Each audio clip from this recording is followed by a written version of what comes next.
Hello বন্ধুরা, কেমন আছো তোমরা সবাই? আশা করি তোমরা সবাই অনেক ভালো আছো। কুটুঞ্জলি ব্লগিং চ্যানেলে তোমাদের সকলকে জানাই স্বাগত। তো আগের দিনে আমি বানিয়েছিলাম রাধাকৃষ্ণ, তো আজকে ভাবলাম যে রাধাকৃষ্ণের জন্য যদি একটা দোলনা বানাই তাহলে কীরকম হয়।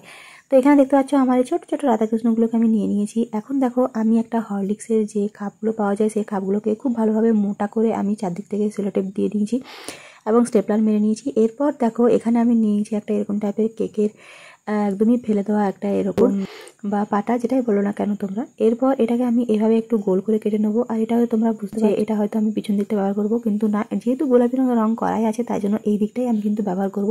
এরপর দেখো এটাকে আমি খুব ভালোভাবে গোল করে একটু কেটে নেবো। দোলনা তৈরি করার জন্য এরকম লাগবে, এরকম টাইপের দুটো তার, একদমই সরু সরু তার লাগবে, কিন্তু তোমরা চাইলে যে কোনো তার দিয়ে এটা করতে পারো। এরপর আমি একটা বড় মোটা ছুঁচ নিয়ে নিয়েছি। এরপর এই ছুঁচ দিয়ে আমি এই যে কার্ডবোর্ডটা তৈরি করলাম, এই কার্ডবোর্ডটাকে খুব ভালোভাবে আমি চারটাতে ফুটো করে নেবো। এরপর এই যে তারগুলো দেখতে পাচ্ছ, তারগুলো দিয়ে আমি এইভাবে কিছুটা ঢুকিয়ে দেবো।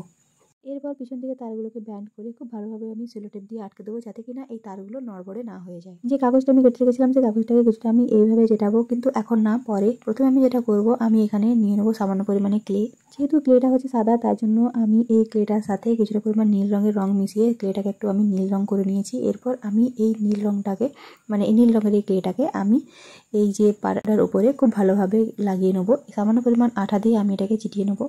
তো এখন দেখো নীল এবং সাদার কম্বিনেশনে আমি এটা তৈরি করে নিয়েছি। এরপর এই পিচবোর্ডটাকেও আমি এইভাবে পিছন দিকে খুব ভালোভাবে চিটিয়ে নেবো। আরেকটা জিনিস তোমাদেরকে দেখায়, আমার কাছে ছিল কিছু পরিমাণ লেস, তো লেসটাকে আমি এইভাবে কিছুটা লাগিয়ে নেবো। মানে নীল রঙের একটা লেস ছিল, তো নীল রঙের লেসটাকে আমি সামনে থেকে লাগিয়ে নেবো এবং বাকি লেসগুলোকে আমি দোলনার যে দুটো ডান্ডা করলাম সেই ডান্ডাগুলোর মধ্যে লাগিয়ে নেবো।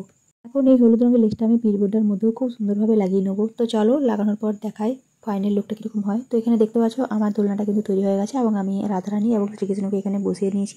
এই যে দেখতে পাচ্ছ খুব সুন্দরভাবে কিন্তু দোলনাটা তৈরি হয়ে গেছে, আর দোলনাটা কোনো রকমভাবে ফাঁকা ফাঁকাও কিন্তু লাগছে না। তো এখন চলো দুলিয়ে একটু দেখি যে এই দোলনাটা ঠিকঠাকভাবে আমার রাধা এবং কৃষ্ণ দুলছে কিনা। তো এটা হলো আমার রাধা কৃষ্ণের দোলনার ফাইনাল লুক। তোমরা কিন্তু অবশ্যই জানিও ভিডিওটা কেমন লাগলো। ভিডিওটা ভালো লাগে থাকলে চ্যানেলটিকে লাইক, সাবস্ক্রাইব, শেয়ার করতে একদম ভুলো না। সবাই খুব ভালো থেকো, সুস্থ থেকো। খুব তাড়াতাড়ি দেখা হবে তোমার সাথে একটা পরের ভিডিও নিয়ে।